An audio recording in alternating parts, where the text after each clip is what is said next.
let's just say your wife is someone, like for instance, my wife, she'll get passionate about a topic, right? Before, when I didn't have control, I would think, oh, she's yelling at me. She's getting mad at me. And she'd be like, I'm not getting mad at you. What you talking about? I'm just passionate about the topic. So I would say, no, but here was the thing.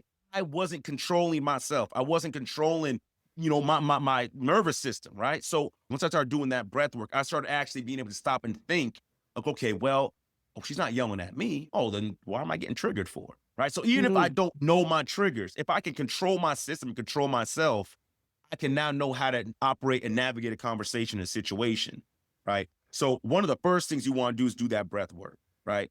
The second thing you want to do if you don't know your triggers is you need to start going back and reflecting on these conversations. I promise you right now, guys, you start doing, so you're going to see a massive change in your life. This is what I started to do. Then I started to recognize, oh, shoot. So the first thing, breath work. The second thing, you need to reevaluate yourself and find, okay, what need to change in those moments? And the last thing is you apply what you learn.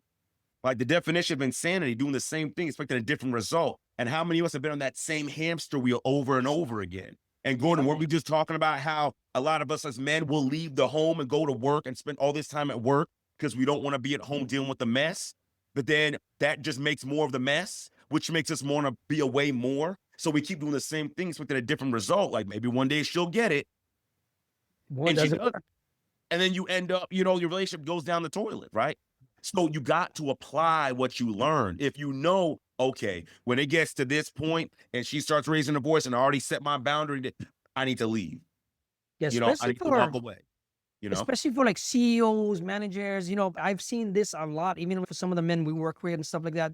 This is why we promise building techniques. We promise effective communication skills, setting frameworks for you guys. You mean we set up emotional intelligence training so that you can handle all these type of angles and stuff that goes on at home. I know she's crazy. I know she's a wild woman, right? But is there anything that she's saying that's accurate? And if it is, I It, need to own that.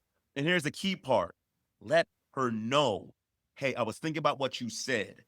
And you know what? You're right. We don't spend a lot of time together. You're right. We haven't gone on vacation. You're right. I don't really give you any words of affirmation. You're right. I don't have any non-sexual touch. It's all just a slap on the butt. It's going to lead to an affair, a divorce, split homes, issues with your kids, all that stuff.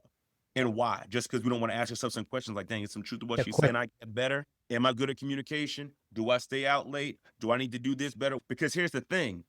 As you get better, everything around you gets better as well.